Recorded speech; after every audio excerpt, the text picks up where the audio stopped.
काय? कवी म्हणजे काय? ते म्हणले तू 5वीला आहेस ना, तुझ्या पाठ्यपुस्तकात ही कविता आहे ना? ती म्हणाली नाही, मी 5वीला नाही, मी 3रीला आहे. मग तुला 5वीची कविता कशी काय पाठ?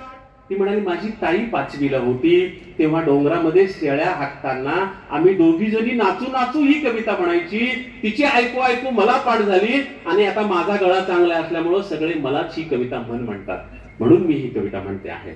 आणि ज्या ताईची ऐकून मी ही कविता पाठ केली त्याच ताईचा विवाह समारंभ सुरू आहे, तिला हळद लावणं सुरू आहे. म्हणून मी ताईला विचारलं, ताई तू हळद लागत आहे, आनंदाचा क्षण आहे, मी काय म्हणू? तेव्हा माझ्या ताईनं सांगितलं की ती कविता म्हण, म्हणून मी ती कविता म्हणते आहे. आता फड सरांना मी खुणवलं, पुढचे प्रश्न विचारू नका. त्या मुलीला जवळ घेतलं, पाठीवरून हात फिरवला, कारण तिला डोक्यावरून हात फिरवला. आनंद झाला होता, मला खरंच आनंद झाला होता. गॅदरिंग झाल्यामुळे मानधन मिळालेलं होतं, तेव्हा हजाराच्या नोटा चलतीमध्ये होत्या, बंद झालेल्या नव्हत्या.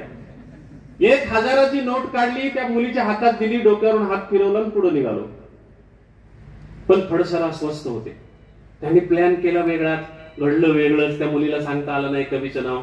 ते म्हणले एडी पोट्टी 1000चं बक्षीस घेते आणि कवी कोण म्हणजे काय माहित नाही. अस्वस्थ फडसर. फडसरांना म्हणलं फडसर अस्वस्थ होऊ नका, अस्वस्थ होऊ नका. मी त्यांना माझ्या गाडीमधली, त्या काळात सीडी नव्हत्या, कॅसेट होत्या, कॅसेट. अमिताभ बच्चन यांनी त्यांचे वडील हरिवंशराय बच्चन यांच्या कवितांचं अभिवाचन केलेली एक कॅसेट माझ्याकडे होती. ती पुढे सीडीच्या रूपात आली बाजारामध्ये. तर त्यांना त्याच्यामधली एक कविता मुद्दाम अमिताभ बच्चननं हरिवंशराय बच्चनची म्हटलेली फडसरांना ऐकवली. म्हणलं ही कविता ऐका आणि मग तुम्ही बोला. म्हणजे काय कविता आहे? तर त्या कवितेचा मराठीत मी तुम्हाला अर्थ सांगतो. हरिवंशराय बच्चन त्या कवितेमध्ये असं म्हणतात की लोक मला फार मोठा कवी म्हणतात, मला सोव्हिएटलँड नेहरू पुरस्कार मिळाला, मला ज्ञानपीठ पुरस्कार मिळाला, या देशाचा पंतप्रधान जवाहरलाल नेहरू माझा वर्गमित्र आहे.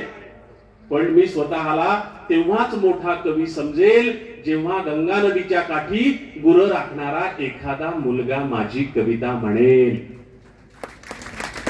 हे अमिताभ बच्चनच्या बापाचं स्वप्न होतं. ते साकार झालं का नाही मला माहित नाही, पण त्याच्या पुढचं कितीतरी माझं स्वप्न साकार झालं. एक आदिवासी तांड्यावरची मुलगी माझी कविता म्हणत होती. पण तरीही फडसरांची अस्वस्थता थांबली नाही.